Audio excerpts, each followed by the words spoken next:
मधून पुण्यातील शालेय विद्यार्थी दिल्ली विमानतळावर खोळंबल्याची माहिती समोर येते।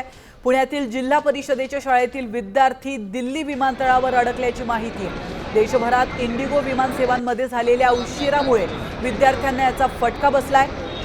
तर एस्टोनिया या देशामध्ये होणाऱ्या आंतरराष्ट्रीय रोबोटिक्ससाठी जाणारे विद्यार्थी या ठिकाणी खोळंबल्याचं पाहायला मिळत आहे। आणि याविषयी अधिक माहिती देण्यासाठी आपले प्रतिनिधी अक्षय बडवे आपल्यासोबत जोडले गेलेले आहेत।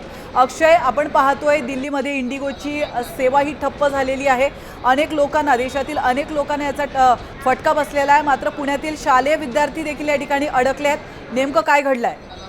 निश्चितपणे आपण जर पाहिलं तर पुणे जिल्ह्यातल्या अनेक जिल्हा परिषदेच्या शाळेतले जे विद्यार्थी आहेत ते त्यांचं स्वप्न पूर्ण करण्यासाठी परदेशात म्हणजे इस्टोनियामध्ये एका आंतरराष्ट्रीय रोबोटिक्स स्पर्धेसाठी आज निघाले होते। मात्र त्यांचं विमान जे आहे आपण पाहू शकतो की इंडिगो विमान सेवा जी आहे ती खंडित झाल्यामुळे त्यांचं पुढे इस्टोनियाकडे जाणारं जे विमान आहे ते कनेक्टिंग फ्लाईट जे आहे ते हुकलं आहे आणि त्यामुळे पण जिल्हा परिषदेच्या अनेक विद्यार्थी जे आहेत ते सध्या दिल्ली विमानतळावर अडकून पडले आहेत।